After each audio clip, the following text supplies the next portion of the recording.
Set रहेगा। कितने होता है? कितना का सेट है? नॉर्मली सर ये सब 6 बार के आसपास सेट रहते हैं, और जो एस्लिन का प्रेशर रहता है अराउंड 2 बार के आसपास। एसिटिलीन और एस्लिन इसमें एयर आपका लगेगा, नाइट्रस ऑक्साइड आपका लगेगा, और आर्गन आपका लगेगा। हाँ तो एस्लिन क्योंकि फ्लेमेबल गैस है वो 2 बार के आसपास यूज होता है, रेस्ट तीनों के हिसाब से 6 बार के आसपास होता है। हाँ that is the fix pressure. Okay तो अगर आप वहाँ से ज़्यादा भी खोल देते हैं तो यहाँ रेगुलेट करने के लिए ऑप्शन है, आप यहाँ से भी सेट कर सकते हैं। ओके। अच्छा हमें छेड़छाड़ ना करें। नॉर्मली हमने सेट किया हुआ, जरूरत नहीं पड़ेगा बहुत जल्दी, बट फिर भी मैं इन सबको मार्क कर दूंगा तो उस पॉइंट पर आप उनको मेंटेन कर लीजिएगा। हाँ, उसको आप मार्कर से वहाँ पे मार दीजिए। ये कहाँ के आसपास रहेगा। एग्जैक्टली। और ये जो 3 स्विच है इसको मुझे अप करना होगा। आपने 4 नाम लिया लेकिन यहाँ एआर का कोई पोजीशन नहीं है। एयर का sir actually air compressor Automatic। Back side में लगा हुआ है, अच्छा तो उसी से आपका कंट्रोल करेगा, ओके और वो डायरेक्टली यहाँ पे आके इंस्ट्रूमेंट के बैक साइड में लगेगा। ठीक है। इसमें एक और चीज उस पूछी थी हाँ कि सिलेंडर जैसे एम्प्टी हुआ है तो हम उसको नया रिप्लेस करेंगे, अच्छा। Then we have to change some settings here इन Nothing, no nothing, nothing. nothing.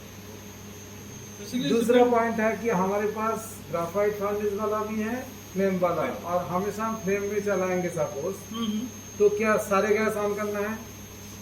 Sir वो डिपेंड करेगा, अगर आप नाइट्रस ऑक्साइड नहीं यूज करते तो ऑप्शनल में आप चैनल बंद करके रख सकते हैं, ओके बट आर्गन आपको फिर भी ओपन करना पड़ेगा क्योंकि कुछ इसमें न्यूमेरिकल मूवमेंट्स हैं जो आर्गन से मूवमेंट करता है। ओके तो उनके न्यूमेरिकल मूवमेंट्स जैसे मिरर्स वगैरह का मूवमेंट और इन सब में तो आर्गन का रिक्वायरमेंट है, तो फ्लेम आप यूज करें तब भी आपको आर्गन ओपन करना पड़ेगा। ओके। तो एसिटिलीन एंड नाइट्रस ऑक्साइड है नहीं ऑल्टरनेट। नहीं सर, एयर और एस्लिन आपको ऑल्टरनेटिव रहता है, अच्छा। बट ये है कि जो आपका आर्गन है, सॉरी एयर है, ये नाइट्रस ऑक्साइड के साथ स्विच करता है, बट Okay। फ्लेम जब भी आपका जलेगा वो एयर के साथ ही जलेगा, नाइट्रस ऑक्साइड में कभी ऑन नहीं होता। तो आपको एयर, नाइट्रस ऑक्साइड, एस्लिन तीनों जरूरत पड़ेगा। अगर आपको नाइट्रस ऑक्साइड यूज करना है और नाइट्रस ऑक्साइड नहीं यूज करना तो एयर एस्लिन तो आपको चाहिए ही चाहिए। यार एसिटिलीन एंड आर्गन हमेशा ऑन रहेगा। ये मतलब आपके बात से लग रहा है कि ये मैंडेटरी नहीं है कि नाइट्रस ऑक्साइड को हमेशा हमें रखना हाँ, है। ये mandatory तो हमें है। कब करना है इसके लिए nitrous? क्या? वो सब मेटल पे डिपेंड करता है कि कौन सा मेटल आप यूज कर रहे हैं। हर मेटल के लिए अलग अलग टाइप का फ्लेम रिकमेंडेड रहता है, तो अगर आप जो मेटल कर रहे हैं उसमें अगर नाइट्रस ऑक्साइड का फ्लेम रिकमेंडेड है तो हम नाइट्रस ऑक्साइड यूज कर सकते ये इन्फॉर्मेशन कहाँ से मिलेगा हमें? हैं। ये सर आपको सॉफ्टवेयर से मिल जाएगा। सॉफ्टवेयर से ही मिल जाएगा। और ये मैनुअल्स वगैरह ये है? मैंने उस पर तो सर इंस्ट्रूमेंट ऑपरेशन से ही सब लिखा रहेगा, इसमें आपको बहुत कुछ नहीं मिलेगा। ओके। नहीं, हमारा चार्ज और जैसे माइक्रो न्यूट्रिएंट करते हैं उनके लिए स्पेशली उसका जरूरत पड़ेगा या नहीं पड़ेगा? नहीं, iron manganese Copper, zinc, iron, manganese। मतलब एक रह रहा है iron zinc, copper, manganese zinc, copper, copper नहीं नहीं पड़ेगा। पड़ेगा। आपको जैसे कुछ हैवी मेटल जैसे एल्यूमिनियम में पड़ सकता है, टंगस्टन में पड़ सकता है, वेनेडियम में पड़ सकता है, तो ऐसे जो स्ट्रॉन्ग मेटल्स होते हैं उनमें आपको जरूरत पड़ेगी। लेकिन हमारे पास कितना वो है Lamps। लैंप्स 13 लाइन 13 है। 13 लैंप्स है, तो 13 लैंप्स में अदर देन दिस फोर कौन सा बहुत सारे हैं। बहुत सारे लेड है सर, क्रोमियम है, You can think of magnesium है, everything। सब कुछ है। मॉलिब्डेनम है, निकल नहीं है ना? है। लेकिन भी शायद है सर। निकेल है, मॉलिब्डेनम है, ना निकल। कहाँ गए वो? बोरोन है, ये है। चलो चलो ठीक है। है, निकल है। लेकिन है सर, निकल भी है सर। निकेल है, बोरोन है, बहुत सारे हैं। कैल्शियम है, कैल्शियम है, मैग्नीशियम है, मैग्नीज भी है। मैग्नीज तो है, कॉपर जिंक आयरन मैग्नीज तो हमें चाहिए ही हाँ, चाहिए। मैं बता रहा हूँ। Calcium, magnesium, iron, copper, zinc, manganese, nickel, chromium, lead, cadmium, aluminium, molybdenum and boron. Okay. तो ऑलमोस्ट और सारे Secondary और essential सब nutrients सारे है। बस वही मर्क्यूरी वगैरह नहीं है। ना हो चाहिए। बस। मर्क्यूरी वगैरह इसमें डायरेक्टली होगा भी नहीं, वो जरूरत नहीं है, ऐसा हमें कि जरूरत अटैचमेंट नहीं है। अलग से आता है, उसको हाइड्रेट बेसिकली हम लोग बोलते हैं। हाइड्रोजन जनरेटर थी। हाँ, वो सब हम लोग ने नहीं दिया है, नो प्रॉब्लम। ठीक है नेक्स्ट। ऑन करना हो तो आप एक तो सारी गैसेस ऑन कर दीजिए, देन उसके बाद आपका यहाँ पे इंस्ट्रूमेंट पे एक ऑन ऑफ स्विच है, ये आपको ऑन करना है। एंड जब भी आप ये स्विच ऑन करेंगे सर, इसके बाद ये ऑलमोस्ट 20 to 30 सेकेंड लेते हैं सेल्फ इनिशियलाइजेशन के, तो उसमें उसके जितने भी मोटर्स वगैरह उनकी मूवमेंट वगैरह चेक करके उनको इनिशियल कंडीशन पर ले आता है। तो जब ये बिल्कुल ऐसी कंडीशन में आ जाए, बिल्कुल शांत हो जाए, देन आपको सॉफ्टवेयर चलाना है। उससे पहले अगर आप सॉफ्टवेयर चलाते हैं तो बहुत सारे टाइम पे कम्युनिकेशन एरर दे देते हैं, क्योंकि ये खुद को सेल्फ इनिशियलाइज करता है और हम बाहर से उसको कमांड दे रहे हैं, इट इज़ नॉट एक्सपेक्ट। ठीक है सर, तो एटलीस्ट 20-30 सेकेंड्स आपको इसको ऑन करके जस्ट छोड़ दें। देन जब ये इनिशियलाइज हो जाती है, देन इसका ये सॉफ्टवेयर है सर, आस्पेक्ट एलएस, यहाँ पर क्या लिखा हुआ उस पर? आस्पेक्ट एलएस के नाम से है सर। ओके। तो इसमें जैसे आपको सर डबल क्लिक कर देना है,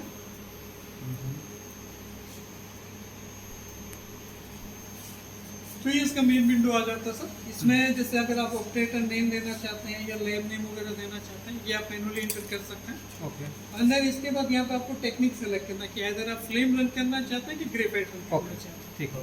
यहाँ पे आप तो यहाँ पे flame- जैसे आप क्लिक करेंगे तो ये ड्रॉप डाउन मेन्यू पे दिखा देता है। तो अभी हम फ्लेम यूज कर रहे हैं तो we go for the flame. And then इसके बाद सर हम लोगों को कम्युनिकेशन चेक करना है सॉफ्टवेयर और इंस्ट्रूमेंट के बीच में। तो उसके लिए हम यहाँ पे जाते हैं सिस्टम चेक।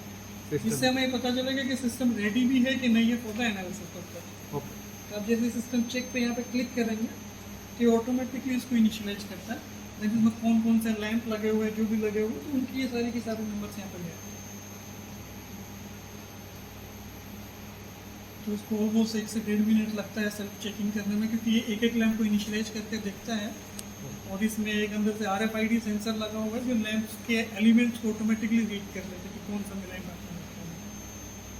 तो अगर कोई लैंप आप चेंज भी कर देते हैं तो ये ऑटोमेटिकली उसको अपडेट कर देता है। अभी कौन सा लैंप लगा हुआ है इसमें? अभी सर इसमें आपके बोरॉन लगा है, aluminium, lead, chromium, iron, zinc, copper और मोलिब्डेनम।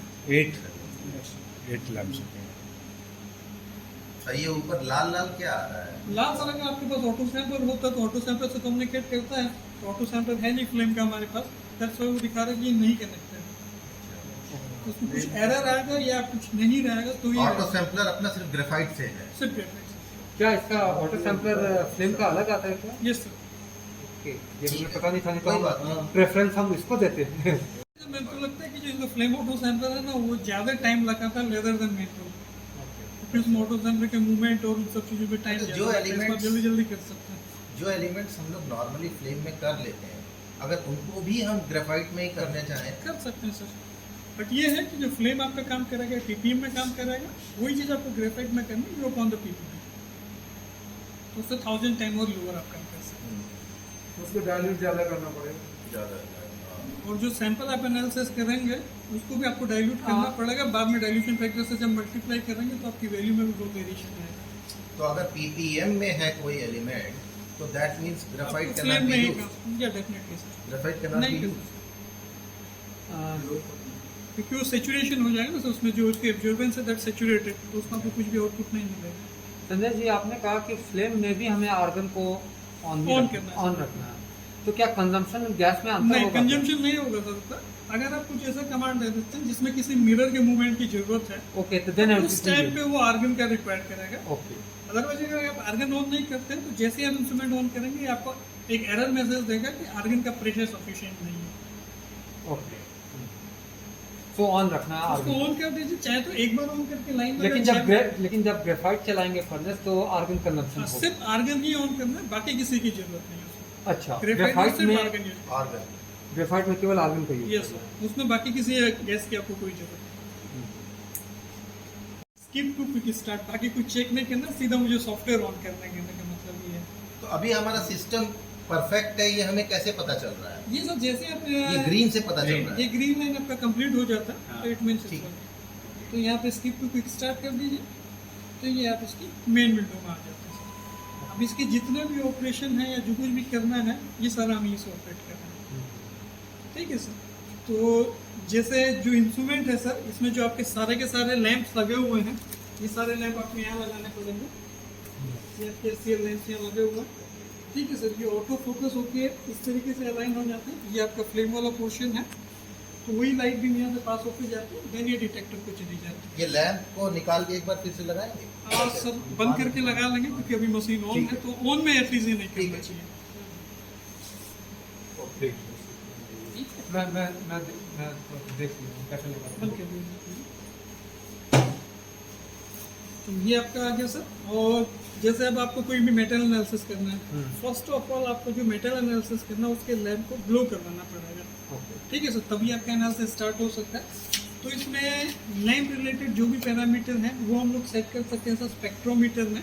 यहाँ पे आप इंस्ट्रूमेंट के जो भी ऑप्टिकल पैरामीटर्स हैं या लाइट रिलेटेड पैरामीटर हैं वो सारे यहाँ से कंट्रोल कर सकते हैं। तो उसके लिए सर यहाँ पे आपको स्पेक्ट्रोमीटर में जाना है एंड देन यहाँ पे आप देखेंगे सर एलिमेंट लिखा हुआ है।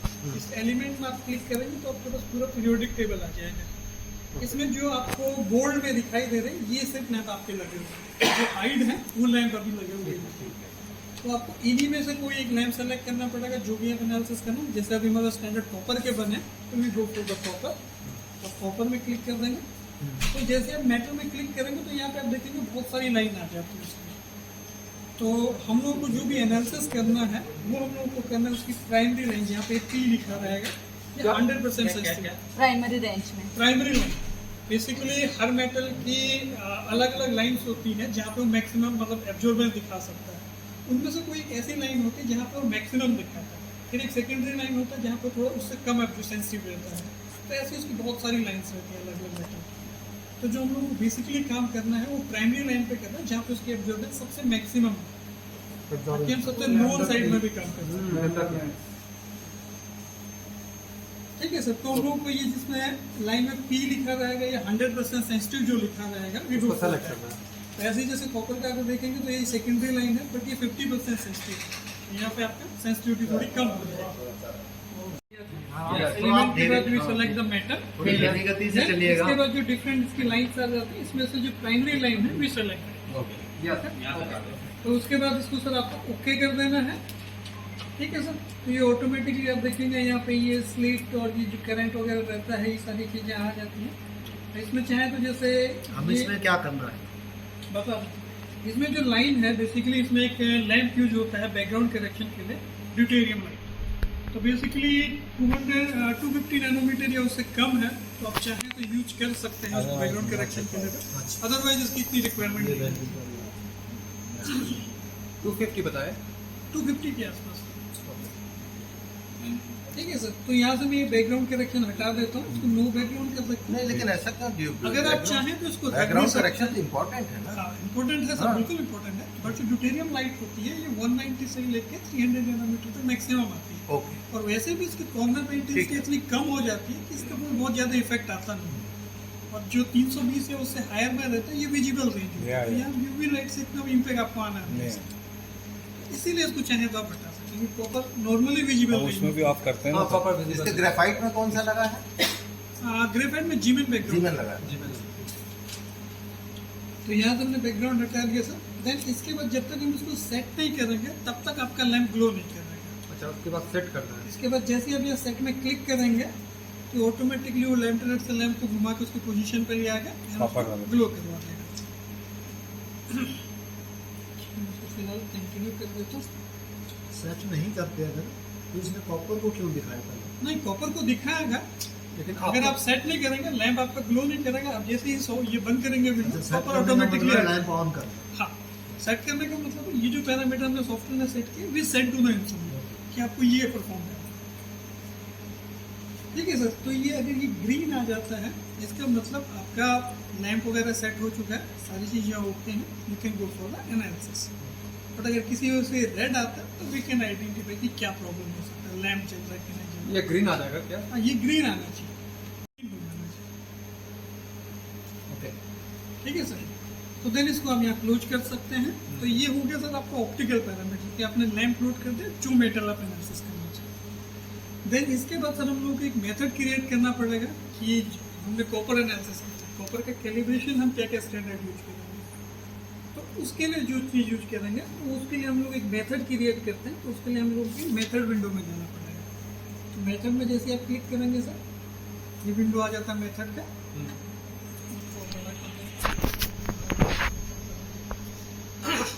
तो इसमें भी सर जैसे आपको सबसे पहले कुछ भी अगर ऐड करना है इसमें तो उसके लिए आपको यहाँ अपेंड में जाना पड़ेगा। तो अपेंड में जैसे आप क्लिक करेंगे सेम वही पीरियोडिक टेबल आपके पास आ जाएगा। इसमें से भी आपको मेटल सेलेक्ट करना है, जैसे कॉपर करना है या उसका प्राइमरी। ठीक है सर, उसको आप ओके कर दीजिए तो ये ऑटोमेटिकली यहाँ पे ऐड हो जाएगा। ठीक है सर, इसी में सेकेंड ऑप्शन आता है that is the evolution. Evolution में जैसे बैकग्राउंड करेक्शन हमने वहाँ पे हटा दिया था, चाहे तो ये मेथड हम हटा सकते हैं कि we are not using the background correction. तो आप यहाँ से बैकग्राउंड करेक्शन हटा दीजिए। देन बाकी किसी में कुछ भी चेंज नहीं करना है, सारा का सारा आप डिफॉल्ट रहने दीजिए। ये फ्लेम है कि फ्लेम आप कितने को यूज करेंगे। एंड इसके अलावा सैंपल ट्रांसपोर्ट है, अगर आपके पास ऑटो सैंपलर है तो इसका रिक्वायरमेंट है, अदरवाइज इट डजंट रिक्वायर।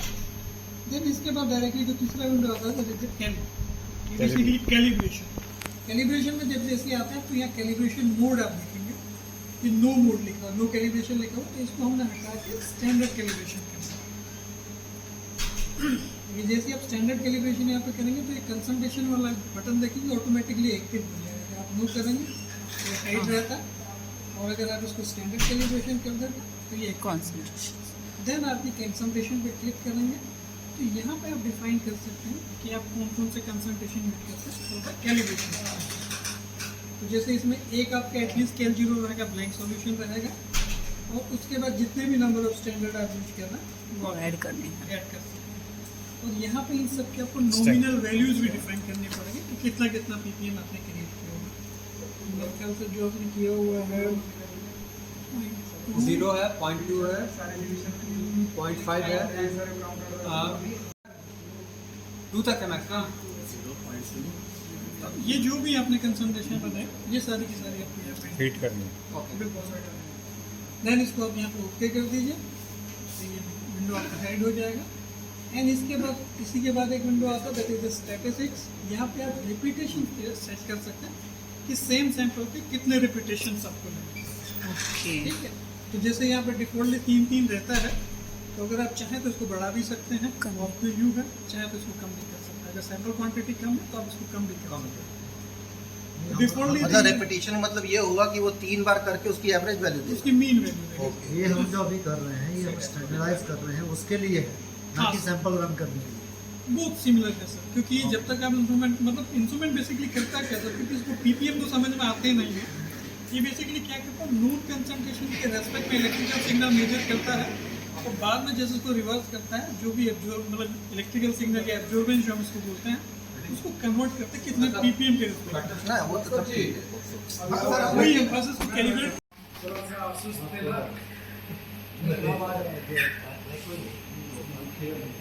ठीक, तो ये इसका डिफॉल्ट 3 दिया रहता है, तो आप इसको चाहे तो चेंज कर सकते हैं। इसी में आप एक सस्ता नीचे देखेंगे 3 रन का ऑप्शन दिया हुआ है।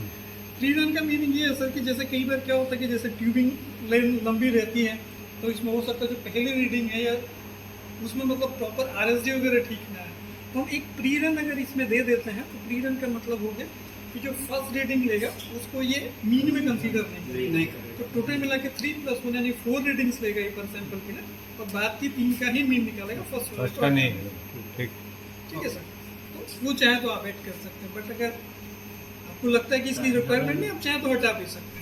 इट डजंट इक्वल के कंपलसरी है कि ऐसा करना, क्योंकि जितना ज्यादा करेंगे टाइम भी उतना ही टाइम ज्यादा उतना ही लगेगा। लगेगा, बट इसमें क्योंकि फ्लेम में बहुत टाइम नहीं लगता सर। ओके, अगर आप देखेंगे ना, तो ये सब जो सारा कुछ किया हमने, ये आपको बार बार सेट बता ना नहीं करना पड़े, तो इसका नेम डिफाइन कर दीजिए। जैसे मैं इसका नाम दे देता हूँ फिलहाल कॉपर डेमो के नाम से।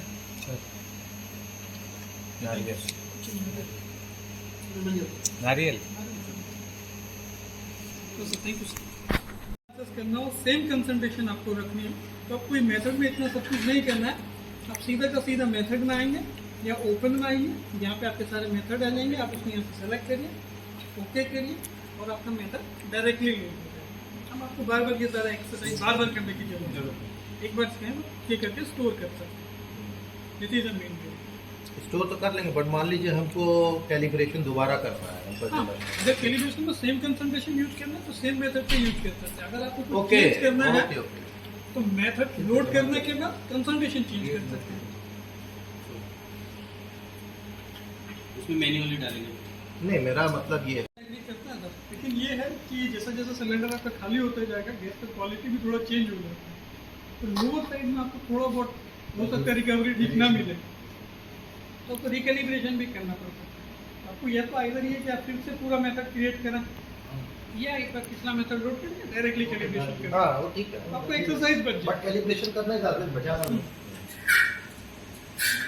आईसीटी में एक रिस्लोपिंग है, ये सर रिस्लोपिंग कोई रिकैलिब्रेशन नहीं है। रिस्लोपिंग इसलिए करता है, Resloping। सपोज इंस्ट्रूमेंट कुछ देर तक चल गया तो एवरी सैंपल के बीच में वो एक सैंपल को रन कर रहा है, नहीं, आपको quality मैनुअली sample बोलते हैं। वो जब आप उसका सीक्वेंस बनाएंगे सैंपल एनालिसिस के लिए, आपको मैनुअली डिफाइन करना पड़ेगा कहाँ कहाँ पे करना है, हाँ। ऑटोमेटिकली नहीं करेगा। डिफाइन करना अलग बात है। सर मैं बता रहा हूँ, वो सही नहीं पढ़ रहा इसमें है। इसको करते हैं ना सर। ये तो देखिए उसमें आप ऑप्शन डिफाइन कर सकते हैं सर। ना क्या होता है मैं आपको बता डन करना पड़ेगा। और अगर लेकिन उससे एडवांटेज क्या होता एडवांटेज ये है रिकैलिब्रेट कि सपोज आपने एक बार पूरी सैंपल एक स्टैंडर्ड का बनाया आपने सपोज पीपीएम पॉइंट 2 तक बनाया। मेथड हमने क्रिएट कर दिया सर। मेथड क्रिएट करने के बाद जो हमने सीक्वेंस बनाया था, KL0 चलेगा, इसके बाद स्टैंडर्ड 1 चलेगा, 2 चलेगा, तुमको रन करने से पहले वो सीक्वेंस लोड करना है। तो उसके लिए हम लोग जाते हैं सर ये सीक्वेंस वाले विंडो पे। सीक्वेंस का विंडो है सर बेसिकली। इसमें भी सेम कुछ भी आपको ऐड करना है तो उसमें अपेंड, तो अपेंड आप जैसे क्लिक करेंगे कैलिब्रेशन यहाँ पे आ जाएगा, इसको आप ओके कर देंगे। तो जो भी सीक्वेंस आपने वहाँ पे बनाया था 0 स्टैंडर्ड 1 स्टैंडर्ड 2 ये ऑटोमेटिकली यहाँ पे आ जाएगा। आप इसको ओके कर दीजिए, ये आपका सीक्वेंस लोड हो गया सर। ठीक है सर। तो इतना सारा प्रोसेस करने तक आपको सर फ्लेम की ज़रूरत नहीं है। फ्लेम अभी तक हमने जलाया ऑन नहीं किया। तो इसके बाद हम लोगों को फ्लेम का रिक्वायरमेंट है एनालिसिस करने के लिए। तो उसके लिए सबसे पहले जाएंगे फ्लेम वाले पे।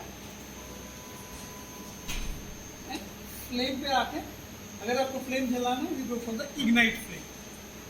ठीक है सर, इसको इग्नाइट कर दीजिए यहाँ पे। तो ऑटोमेटिकली इसका इग्नाइटर नाम बाहर आता है सर। ग्लो कर जाएगा। ऑटो इग्निशन है। वो आपने इसको बाहर ये बाहर निकालना रहता है। है सर। पानी नहीं है। पानी है सर इसमें से। नहीं, आपने इसको बाहर निकाला था या बाहर निकालना पड़ता है क्या? नहीं सर, ऑटोमेटिक जैसे आप इग्नाइट करेंगे तो ऑटो इग्निशन ऑटोमेटिकली बाहर आएगा, इग्नाइट होगा, अंदर चला जाएगा। आपको मैनुअली कुछ नहीं करना। लाइटर है। wanted to say that we have to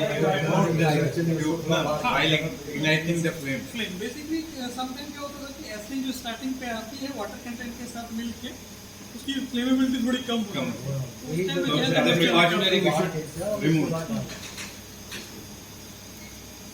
just minute, ये जो वाटर आप यूज कर रहे हैं ये इसका मिलीपोर वाले का Mainly course, मैं डिस्टिल वाटर मांगा तो पता नहीं अभी कौन सा वाला था मुझे I आइडिया don't नहीं। think Millipore का नहीं होगा.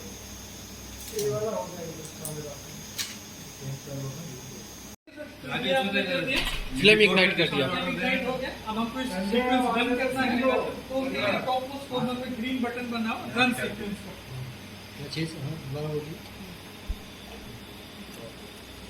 टॉप में जो ग्रीन कलर का बटन है। ठीक है। ठीक है सर, ये रन सीक्वेंस में आप क्लिक करेंगे तो ऑटोमेटिकली आपको पूछता है फाइल सेव करने के लिए कि किस नेम से डाटा सेव करना है। तो जैसे मैं इसको सिर्फ अभी कॉपर डेमो के नाम से सेव कर देता हूँ ताकि आपको बाद में पता है। ठीक है सर, मैंने कॉपर डेमो के नाम से इसको सेव कर दिया है। देन इसके बाद इसको ओके कर दीजिए। अब ये ऑटोमेटिकली आपको कमांड लिख के देता रहेगा कि किस किस सैंपल को कब लगाना है, बट ऑन स्क्रीन कमांड हम लोग को फॉलो करना है।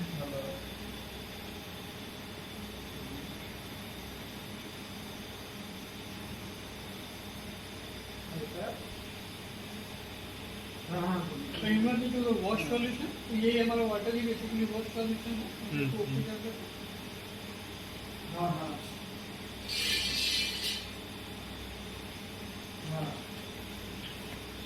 तो आगे सर ये जीरो के लिए बेसिकली तो वाटर ही आपका है कि जीरो भी है, तो इसी को हम ओके कर देते हैं ब्लैंक सॉल्यूशन को।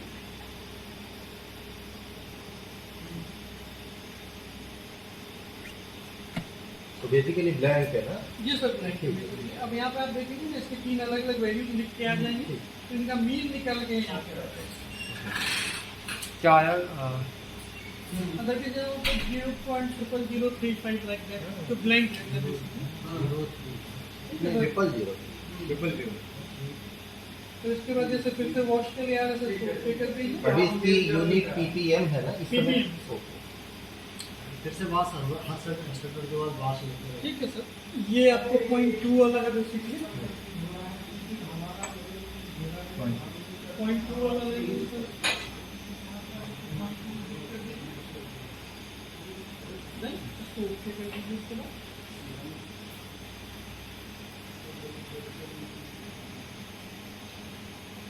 इस तरह का मेन्यू है।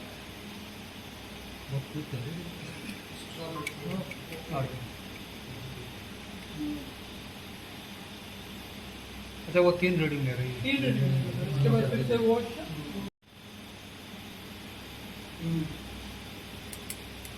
अच्छा, हर एक के बाद वॉशिंग तो एक करनी जरूरी है। स्टैंडर्ड सैंपल पे नॉर्मली इतना नहीं रहता, सैंपल पे डिपेंड करता है कि हाँ, आप कोई बहुत ज्यादा कंसंट्रेशन का आ गया तो क्योंकि इसमें जैसे क्यूब बीट करते हैं ना, उसके सक्शन स्टार्ट हो जाता है। वैसे ही अपन लोअर से अपर जा रहे हैं तो इतना दिक्कत उसमें नहीं बहुत है। फर्क है।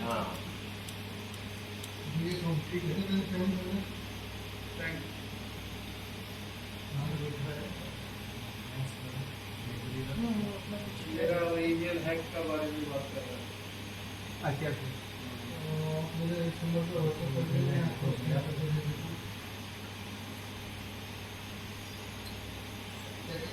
अपना ISS का वेबसाइट तो खोलिए, कितना बोर्ड्स इसमें आते हैं, देखते हैं। पूरा भर दिया है, अच्छा हर क्लिक पे एक नया ऐड आता है। मैट्रिक्स है कि सपोज प्रॉपर कंसंट्रेशन सेम है but the matrix is different. नहीं, उससे तो नॉर्मली इसमें इतना इफेक्ट पड़ेगा नहीं, क्योंकि आपके जो सेकेंडरी एलिमेंट्स होंगे जिनका कॉपर पे इफेक्ट आ सकता है, वो डिपेंड करेगा उसका कंसंट्रेशन कितना है। तो वही तो मैं बोल रहा हूँ, मैट्रिक्स दैट मींस हो सकता है किसी में कुछ हो, किसी में कुछ। एक्चुअली क्या है कि किसी में कुछ भी रहे, अगर उसको कॉपर है तो ही इसको मतलब ये इंटरेस्टेड रहेगा, या फिर कोई ऐसा मेटल जिसकी सेकेंडरी या थर्डरी लाइन कोई कॉपर के साथ मैच करती है, ठीक है। लेकिन वो जो दूसरा मेटल है उसकी कंसंट्रेशन बहुत ज़्यादा हायर होनी चाहिए, क्योंकि सेंसिटिविटी सेकेंडरी या थर्डरी लाइन तो बहुत लो रहेगी। तो अगर वो बहुत हाई कंसंट्रेशन में है, अगर आप सपोज ये मान के चले कि कॉपर माइन से कोई सैंपल आ रहा है और उसमें कोई इम्प्योरिटीज आपको टेस्ट करनी है, देन हो सकता है कॉपर आपको कुछ इफेक्ट दिखा दे। ठीक है, अदरवाइज उतना मुझे नहीं लगता, क्योंकि अगर वो सेम कंसंट्रेशन भी रहे तो सेकेंडरी लाइन में उसकी सेंसिटिविटी ऑटोमेटिकली इतनी कम हो जाएगी कि कुछ पता नहीं चलेगा। क्योंकि ना, क्या है, वो नहीं कह रहा। सपोज मैंने स्टैंडर्ड लिया एक्वा सोल्यूशन और मैं एनालिसिस कर रहा हूँ सॉल्ट सैंपल जो DTPA सोल्यूशन का है, तो दोनों इफेक्ट करेगा।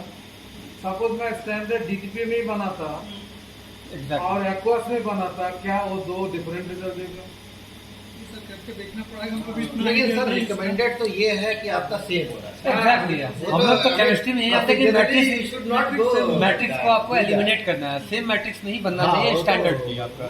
नॉर्मली जैसे अगर आप ब्लैंक सॉल्यूशन भी ले रहे हैं, अगर कोई सैंपल आपने डाइजेस्ट किया है तो सेम एसिड आपको ब्लैंक में मिलेगा, एग्जैक्टली मैट्रिक्स तभी आपको वो वेरीफाई करके देगा।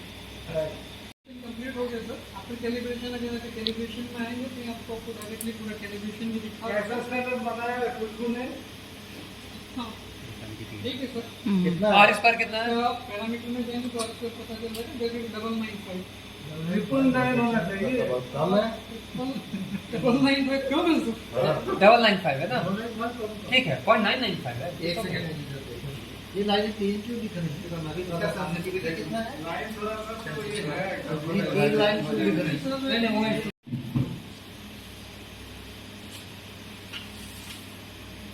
और इस पर कहाँ देखिए, आरिस में तो ये पैरामीटर में जाएंगे, ये आरिस पे अच्छा और इस पर 0.995 ठीक है। मेरा कहना ये है कि it is starting 0.000 and it is going up to 0.125, तो यानी 125 रीडिंग्स, 125 अपने पास पॉइंट आए।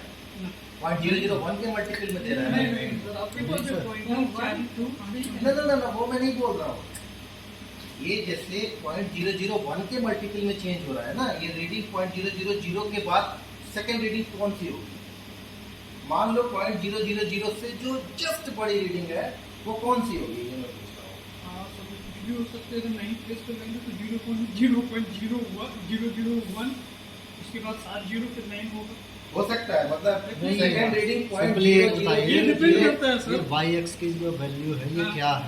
ये sir graphical representation observation observance का ग्राफिकल रिप्रेजेंटेशन है जो ठीक इसमें है। प्रिंट कर सकता है। अच्छा ये क्या, ये तो 3 ये एक्सपायरेशन सर क्या है? बेसिकली ये आपका इलेक्ट्रिकल जो आप बोल रहे थे। ये इज द एब्जॉर्बेंस, ये इलेक्ट्रिकल सिग्नल है जो इंस्ट्रूमेंट को हाँ, समझ हाँ, में ठीक आता है। ये है पीपीएम रेंज जो हमारे पास है, जो हमने फिट किया था। ठीक है सर।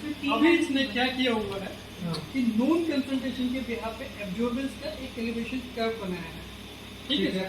अब जब आप अननोन सैंपल देंगे, ये पहले यहाँ पे एब्जॉर्बेंस वो तो सही है, that we know. Accordingly absorbance वो तो हमें था नहीं, मैं चाहता हूँ कि ये 3 लाइन क्यों दिखा रहा है? वो 3 किया है ना, 3 रीडिंग लिया है। नहीं ना, ना, तीन भाई। नहीं लिया होगा। आपका जो मेन कैलिब्रेशन कर्व है, ये जो सेंटर वाली लाइन है ये है, ये जो दो लाइन है that is the tolerance range. Okay, okay इतना फ्लक्चुएशन हो सकता हो सकता है, मतलब स्टैंडर्ड डेविएशन मैक्सिमम वो है कि standard plus minus standard deviation हाँ वही है ना है। सारे आपका पॉइंट स्टैंडर्ड एग्जैक्टली एक चीज में आर नहीं स्क्वायर होता। कहाँ पर है? वो आर ऊपर स्क्वायर। 0.995। चले क्यों नहीं पढ़ना चाहिए? कुछ ना कुछ अपना नॉइज लेवल दिखाएगा। नहीं, लेकिन हम थ्योरेटिकली चल अभी तक का तो पानी में तो हम जीरो मान के चले हाँ पानी में ये है अपने आप में जीरो है। तीसरे प्लेस में ठीक है, थोड़ी सी ठीक है, ठीक है। एयरपोर्ट में चलिए ठीक है सर, ये आपका कैलिब्रेशन हो यहाँ पर एक चीज जाननी है कि अगर हम किस लेवल तक टॉलरेंस जानना चाहिए, नहीं तो हमें दोबारा ड्रा करना चाहिए करें। Sir basically we do for the जो आर स्क्वायर आपका आ रहा है, ये आपका बेसिकली डिपेंड करता है कि आपके मेथड में मतलब क्या रिकमेंडेड है। नॉर्मली 0.9 भी लोग एक्सपेक्ट करते हैं, कुछ लोग 0.99 भी नहीं हमारे एनालिटिकल के केमिस्ट्री केस में 0.99। मैं वही कह रहा हूँ 0.99 is the मैं वही कह रहा हूँ, फार्मा में 999 भी है और कॉपर के केस में खुद एक्सट्रीम कंडीशन पर अगर लेते हैं तो लोग 49 पे भी जाते हैं, उससे कम में नहीं सकते। वो डिपेंड करता है कि किस मेथड हाँ भाई 0.9999 कि your calibration is का failed. 0.99। हमारा जो 0.999 रेंज में डिपेंड कर सकता है कि आर स्क्वायर का वैल्यू आप कितना एक्सेप्ट करते हैं। उसमें हम दे सकते हैं ना, so that it will say कि your calibration is failed. या बट 0.9 इज क्वाइट गुड, उसमें भी आपकी रिकवरी ठीक ठाक आ जाती है। नहीं हम लोग 0.9 पे एकदम ही बेकार है। स्पेशली माइक्रो न्यूट्रिएंट नहीं के केस में ना सर एक काम करें ये आपका कैलिब्रेशन कंप्लीट हो गया सर, हाँ। यहाँ पे तक आ गया। अब आपको इसी कैलिब्रेशन पे सैंपल एनालिसिस करना है, बिल्कुल ठीक है सर। क्योंकि कैलिब्रेशन पे सैंपल नहीं करें तो कोई बात नहीं है। हाँ Then बिल्कुल इसके लिए सैंपल अगर एनालिसिस करना है तो फिर से सर आपको सीक्वेंस में जाना पड़ेगा। अब मुझे कैलिब्रेशन नहीं करना तो मैं ये टेबल हटा देता हूँ, then you go to delete table और ये सारी की सारी टेबल यहाँ से रिमूव कर देता हूँ, ठीक है सर। अब फिर से मुझे ऐड करना है तो ये जो अपेंड और ये सबसे ऊपर अगर आप देखेंगे तो ये सैंपल तो लिखा है। हमारा जो स्टैंडर्ड का सेव किया वो फिर वो save है। नेक्स्ट टाइम उसको रिकॉल हो जाएगा। हो जाएगा बट कैमरा Append. की प्लेन की कंडीशन बहुत जल्दी चेंज हो जाती है, इसमें कि जब हर भी बार आप स्टैंडर्ड बनाओ। स्टैंडर्ड रन करना सर स्टैंडर्ड तो बनाना आता इथे नंबर बॉक्स मध्ये नंबर तिथे येते. प्लेन में तो बहुत जल्दी चेंज हो ठीक जाता है। है। अपेंड में जाके सर वही सैंपल जितने भी आपको सैंपल करने आप नंबर डिफाइन कर दीजिए, ओके कर दीजिए, तो ये आपके सैंपल्स आ जाते हैं। तो यहाँ पर चाहे तो इनकी नेमिंग वगैरह दे सकते हैं, कुछ आइडेंटिफिकेशन अगर आपको देना है तो ये आपका रहेगा, यहाँ डिफाइन कर दीजिए, देन ओके कर दीजिए, तो वो सीक्वेंस आपका बिल्कुल यहाँ पर अब यही स्टैंडर्ड को एज ए सैंपल रन बिल्कुल सर वही करेंगे। इसमें ठीक है सर, इसको फिर वही यहाँ से रन सीक्वेंस कर दीजिए, फिर रन सीक्वेंस रन सीक्वेंस कर देते हैं। मैं नई फाइल क्रिएट भी करना चाहता हूँ, अगर आप नई फाइल क्रिएट करना चाहते हैं तो न्यू फाइल करके यहाँ पर नेम दे दीजिए और मैं चाहता हूँ कि इसी फाइल के ऊपर मैं और डाटा सेव करूँ, तो उसके लिए आप कर सकते हैं sir append to the file, तो ये इसी फाइल पर डाटा ऐड हो जाएगा। ठीक आप इसको ओके कर दीजिए। अच्छा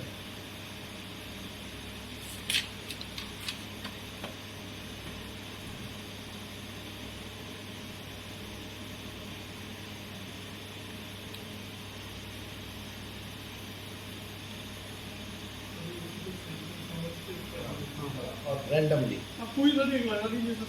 आप पॉइंट इन्हीं में से ले लो कोई भी। लेट्स स्टार्ट विथ 0.2 ppm 0.2 हमारा मिनिमम क्रिटिकल लिमिट है रैंडमली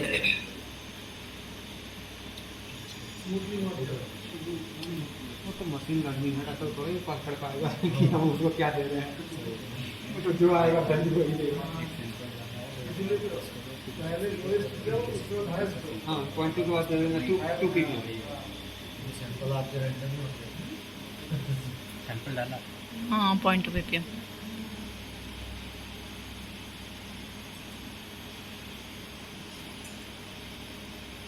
वही रीडिंग किया इस बार। ये आगे तक करीब 160 आप 0.17 मान सकते हैं, 1677 होगा।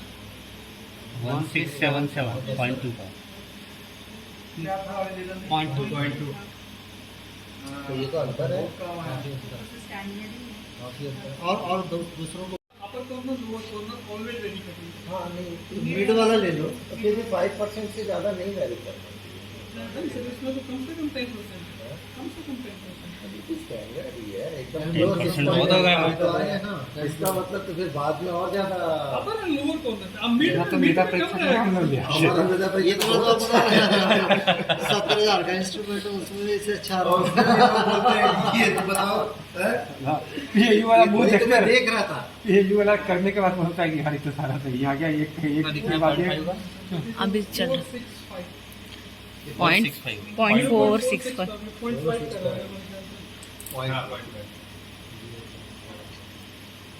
तो 10% वेरिएशन हाँ, 10% है। 6-7 थोड़ा ज़्यादा क्योंकि आपने सेम मैट्रिक्स सब कुछ सेम यूज कर रहे अभी तो मैं वो चल ना, तो स्टैंडर्ड का में प्रॉब्लम होने से होता है। घर करूँ तो हो सर सकता है सही से ना। स्टैंडर्ड का आपको कॉम्प्रोमाइज किया ना, आपका स्टैंडर्ड का ठीक नहीं है तो ऐसे वैल्यू आएगा, नहीं तो क्यों आएगा? आप बोलो मुझे क्यों आएगा? बहुत मजा कंप्रोमाइज नहीं है, 0.99 अगर आ रहा है तो करो। तो फिर ये हल कैसे आ रहा है?